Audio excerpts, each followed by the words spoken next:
Um, Hope you guys are all right. You're doing fine. You're all good. So I'm gonna talk about something that has been on my mind for a bit. Um, a few weeks ago, I watched a video of a female, like a woman who was a ghostwriter. I think she lives in the US, and she was talking about how she started her blog and she was just normal writing, just putting out stuff there, but she wasn't getting anybody reading her blogs. Nobody was doing anything for her. Like, when we post on social media, we don't have those likes, there's no comment, and, we feel like, oh, we are nothing, especially when we have things to say. And she said one day she heard a voice started speaking to her, telling her, write like this, and he started telling her word for word, and she would follow everything word for word. She said her blog blew. That's how she entered into the space of ghostwriting. She started getting deals. She said deals normally that she would wonder how is she getting those deals. She was getting those deals like ASAP. But then after years of writing and blowing and becoming so rich, like, getting wealth, this same spirit started demanding things from her that she started becoming scared and she wanted to get out of it. So I held on to that and I was like, quite interesting. And when I'm reading Exodus, and when you get to like 23, 24, 25, pushing towards the end of Exodus, God had called Moses and said, come up to the mountain and I will tell you instructions of what to do and all of that. And God started talking to Moses about, specifics about the ark that he was going to build, what is going to be in it, how they were going to do all of it, all the measurements and all. And I'm like, man, this is so detailed, and it took me back to, when I see designs, like whether it's in fashion, and I'm like, where did that person get that inspiration from? I see exhibitions, I'm like, where did you get the inspiration? I see movies, and I'm thinking, and with what's happening in the world currently, I can't look at a design now and in my language they will say Nike Shalero. So what is the behind the scenes of it? What is the inspiration behind it?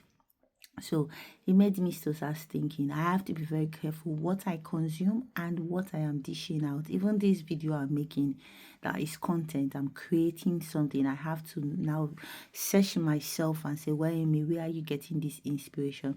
Am I actually listening to God's spirit, or I'm listening to a spirit that at the end of the day might come and start demanding my soul in some kind of way? So it makes me think about music, those people who create and make music, those of us who are now today's what they call content creators, social media managers, all sorts of things that we call whatever creatives we say, people who do films, people who write stories, people who write our books, people who design our clothes, our cars, our houses. What is the brain behind what you're dishing out? What's the inspiration behind it? Because if God is so detailed and giving that, and he says, Thomas, that is the instruction you are going to follow, where are we getting these things that we are consuming? And no offense, I love it when we read, but I think in the last 2 years, I've been very mindful what I consume. People say, Williams, why are you not on Instagram? Because there are some things I cannot consume.